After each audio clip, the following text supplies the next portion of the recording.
அனைவருக்கும் என் இனிய வணக்கங்கள்.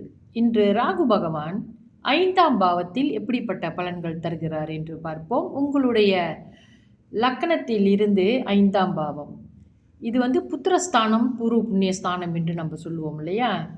இதில் இருந்தாக்காவே அவங்களுடைய குழந்தைகளுக்கு ஏதாவது ஒரு தோஷம் ஏற்படக்கூடிய வாய்ப்புகளும் உண்டு. இவர்களுக்கு வயிற்று வலியால் ஒரு பாதிப்பு இவர்களுக்கு எப்பொழுதுமே ஏற்பட்டு கொண்டிருக்கும். பிறரால் தவறாக கருதப்படக்கூடியவர்கள், மற்றவங்க இவங்க மேலே எப்பவுமே ஒரு நல்ல அபிப்பிராயம் இல்லாமல் இருப்பாங்க. நண்பர்கள் இவர்களுக்கு ரொம்ப குறைவாகவே இருக்கும். இருதய நோய் உள்ளவர்களாகவும் இவர்கள் இருப்பார்கள்.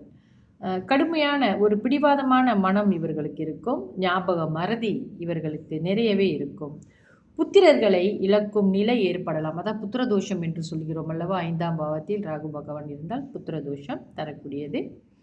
அதனால் இந்த நீங்கள் ஜாதகம் கணிக்கும் போது, அதாவது 5ஆம் பாவத்தில் ராகு இருக்க பிறந்தவர்கள், நீங்கள் ஒரு குழந்தையை பெறக்கூடிய வயது திருமணமான பிறகு நீங்கள் என்ன செய்யலைன்னா, அந்த ராகு திசை உங்களுக்கு வருதான்னு பார்த்துக்கிட்டு உங்களுக்கு புத்திர தோஷம் இருக்கான்னு நல்லா கணிச்சு நீங்கள் ஜோதிடர்கிட்ட கணிச்சு பார்த்துக்கணும்.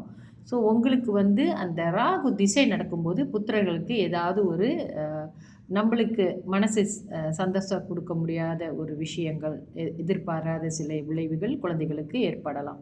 இதை கொஞ்சம் கவனத்தில் கொள்ளணும்.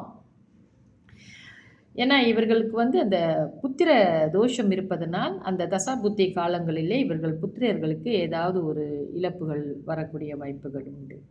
மற்றும் இவர்கள் அடிக்கடி உணர்ச்சி வசப்படக்கூடியவர்களாக இருப்பார்கள்.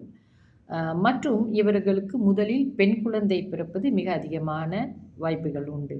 ராகு திசையில் ஏதாவது ஒரு தீய பழக்கம் இவர்களுக்கு ஏற்பட்டதால் என்றால் நிச்சயமாக அந்த தீய பழக்கத்தை விடுவதற்கு இவர்கள் ரொம்பவும் கடினப்படுவார்கள். ஏன்னா இந்த ராகு திசை என்பதே 18 வருஷம் நீண்ட கால திசையாக இருக்கும். இந்த மாதிரி காலகட்டத்தில் ஒரு தவறான பழக்கங்களை கற்றுக்கொண்டார்கள் என்றால் அதை விடுவதற்கு மிகவும் சிரமப்படுவார்கள். அதனாலே இந்த 5ஆம் பாவத்தில் ராகு இருக்க பிறந்தவர்கள் எந்த ஒரு தீய கெட்ட பழக்கங்களை நீங்கள் ஏற்படுத்தி கொள்ளாதீர்கள். உங்களுக்கு அதை விடுவதற்கு ரொம்ப கஷ்டமாக இருக்கும்.